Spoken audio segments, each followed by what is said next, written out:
పోతే లాభం లేదు. అంటే ఇక్కడ క్లస్టర్ కంప్లైంట్లు ఇవన్నీ కూడా పెరుగుతాయి. అంటే క్వాలిటీ కంప్లైంట్స్ అనేటువంటి ఆటోమేటిక్గా వస్తాయి.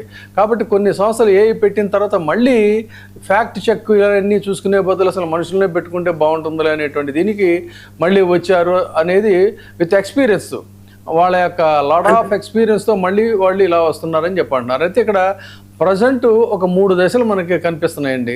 ఒకటి లే ఆఫ్స్, ఒకటి 2 ఏఐ వస్తుంది అనేటువంటి పేరుతో ఇందా మీరు చెప్పినట్టు ఆ వంకతో ఉద్యోగులను తొలగించడం. ఇంకొకటి ఏంటంటే మ్యాసివ్ ఏఐ స్పెండింగ్ డేటా సెంటర్లు, అంటే జీపీయూలు, విద్యుత్ క్లౌడ్ బిల్లులు, రియాలిటీ చెక్, ఇవన్నీ కూడా వాళ్ళకి ఒక మిక్స్డ్ ఇష్యూస్ అన్నీ కూడా ఉన్నాయి. సో ఈ పరిస్థితుల్లో ఇప్పుడు ప్రపంచంలో చాలా కంపెనీలు ఏం చేస్తున్నాయంటే ఈ థర్డ్ ఫేజ్లోకి మనం వెళ్లాల్సిందే. అంటే ఏఐ ఉద్యోగాలను పూర్తిగా తినేస్తుంది అనేది కరెక్ట్ కాదు, పూర్తిగా ఉద్యోగస్తుల మీద డిపెండ్ అవ్వడం కాదు. ఈ రెండింటిని కూడా బ్యాలెన్స్ చేసుకుంటూ వెళ్లాల్సినటువంటి అవసరం ఉంది. ఇదే క్రమంలో ఎక్స్పెండిచర్ను కూడా మనం కాస్ట్ కంట్రోల్ కూడా ఏఐ నుంచి ఎట్లా చేయాలనేది చూడాలి అనే దాని మీద, అంటే తెలివిగా ఎక్కడ అవసరమో, ఎక్కడ హ్యూమన్ సర్వీస్ అవసరం అనే దాన్ని పెట్టుకోవడంలోనే వాళ్ళ యొక్క ప్రతిభ ఉంటుందనే దాని మీద వీళ్ళు క్యాలిక్యులేషన్స్ ఉన్నాయండి. ఒక రాయిటర్స్ లేటెస్ట్ ఇది ఒకటి చేసింది అనాలిసిస్.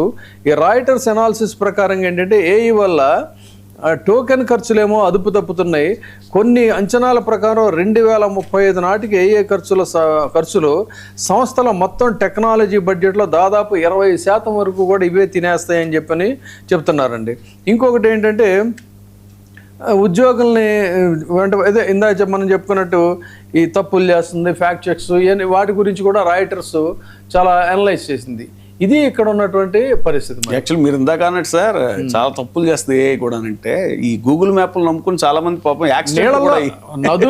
నదుల్లో చెరువులు అండర్ కన్స్ట్రక్షన్ లో ఉన్న వంతెనల మీద తీసుకెళ్లిపోవటం, అది అర్ధరాత్రి చీకట్లో లారీలు మునిగిపోయిన అదేనే అన్న దానికోసమేనే అదే ఏ తప్పులు చేస్తుంది. దానికి మీరు చాలా వ్యాలిడ్ పాయింట్ చెప్పారు. దానికి హూ ఫీల్స్ రెస్పాన్సిబుల్ అంటే యాక్చువల్ మనం హ్యూమన్ ఎర్రర్ అంటాం అండి, ఇది ఏ ఎర్రర్ అనాలేమో. ఏ ఎర్రర్ ఎవరు బాధ్యత వహిస్తారు?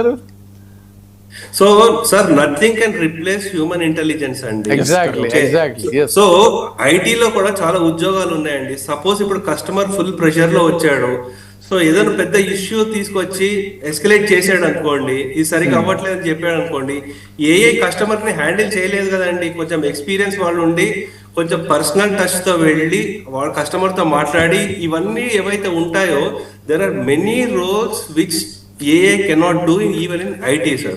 సో బేసిక్ ఏవైతే ఉన్నాయో అవి కొన్ని చేయగలుగుతుంది ఏఐ.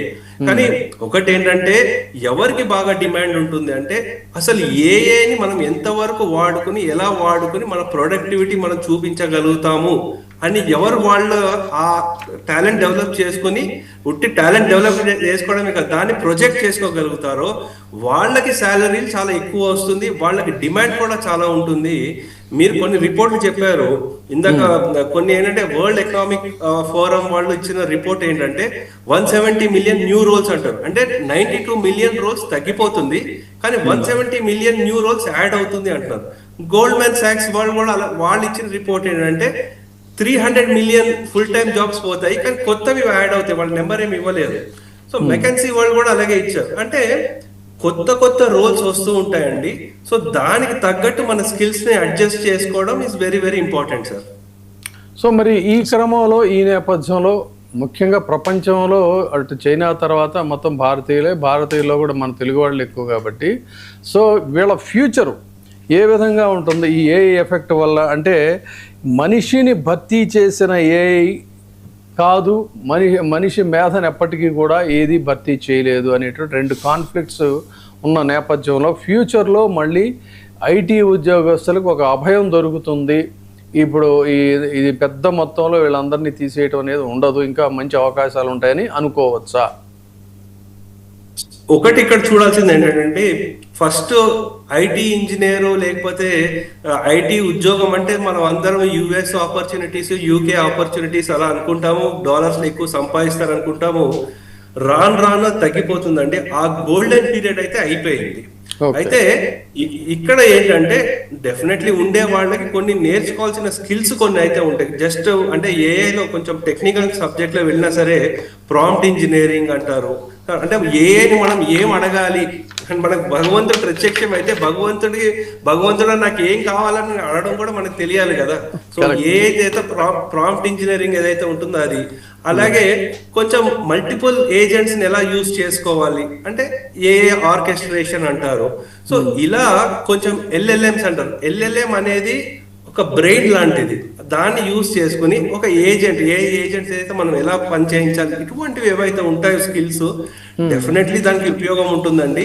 సో అందు గురించి ఏంటంటే కొంచెం రీస్కిల్లింగ్ అంటే లర్న్, అన్లర్న్ అండ్ రీలర్న్ అంటారు. సో ఇప్పుడు మనం కొన్ని నేర్చుకున్నవి ఏవైతే కొన్ని బ్యాడ్ హ్యాబిట్స్ ఉన్నాయో, కొంచెం గతం నేర్చుకున్న ఏవైతే ఉన్నాయో అవన్నీ వదిలేసి మళ్ళీ కొత్తగా నేర్చుకోవాల్సిన అవకాశం ఎంతైనా ఉంది సార్.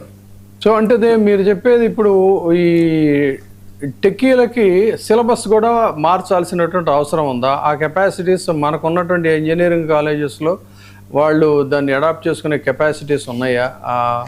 ఆ ఫ్యాకల్టీ కూడా మనకి దొరుకుతుందంటారా? అక్కడే ఎక్కువ ఆపర్చునిటీస్ క్రియేట్ అవుతుందండి. సో ఎందుకంటే ఇప్పుడు కొత్త వేలో నేర్పించాల్సిన అవసరం, ఇంకా నేను కోబాలు లేకపోతే 8086 ప్రాసెసర్ లో పెడతానంటే నడవదు. ఎందుకంటే అక్కడ మన స్కిల్స్ ని కూడా అప్డేట్ చేయాలి, వాళ్ళకి సిలబస్ ని కూడా అప్డేట్ చేయాలి. అసలు గవర్నమెంట్ కానీ ఇప్పుడు ఇంటర్న్షిప్ ఆపర్చునిటీస్ కూడా పెంచాలి. ఎందుకంటే ఎంత బుకిష్ నాలెడ్జ్ అయినా సరే వాళ్ళకి కొంచెం practical experience more important. So ఇది అంటే భారతదేశం ఏంటంటే ఏఐ సమ్మిట్ ఇవన్నీ చేశారు, బాగానే జరిగింది, ఆన్ ద పేపర్ బాగానే ఉంది, కానీ ఇంప్లిమెంటేషన్ లో వచ్చేసరికి ఎంత ఉంది. సో మన దేశంలో భారతదేశానికి ఏఐ టూల్స్ ఏవైతే ఉన్నాయి, సో ఇప్పుడు క్లౌడ్ లేకపోతే చాట్ జీపీటీ అన్నారు, భారతదేశంలో ఏమన్నా అంత పవర్ఫుల్ ఇంకా ఏం లేవు కదా. అక్కడ ఇన్నోవేషన్ మీద మనం స్పెండ్ చేయాల్సిన అవసరం చాలా. రీసెర్చ్ అండ్ డెవలప్మెంట్ మీద బడ్జెట్స్ ఇవ్వట్లేదు అనేది కూడా ఉందండి ఆరోపణ. అదే. సో ఇప్పుడు మనది ఏంటంటే hours is service economy. Service economy primarily ఏంటంటే వాడికి డాలర్లో ఇచ్చేది ఇక్కడ రూపీలో ఇస్తాడు, కాబట్టి రూపీ మనకు తక్కువ పడుతుందని వాళ్ళు ఖర్చు తక్కువ చూస్తున్నారు. కానీ మనము ఇన్నోవేషన్ ఏం చేస్తున్నాము? మన పెద్ద ఇక్కడ ఉండే కంపెనీలు టీసీఎస్, విప్రో, ఇన్ఫోసిస్ ఇటువంటి దేశీ కంపెనీలు ఏం చేస్తున్నాయి? సో వాళ్ళకి బ్యాంక్ లో ఉన్న ఇంకా ఫిక్స్డ్ డిపాజిట్లు 16,000 కోట్లు లేకపోతే 20,000 కోట్లు ఉన్నాయి. కానీ దాంట్లో ఒక 4-5 కోట్లు పెట్టి R&D మీద ఎందుకు స్పెండ్ చేయలేకపోతున్నారు? ఒక మంచి ప్రోడక్ట్ ఎందుకు తీసుకురాలేకపోతున్నారు?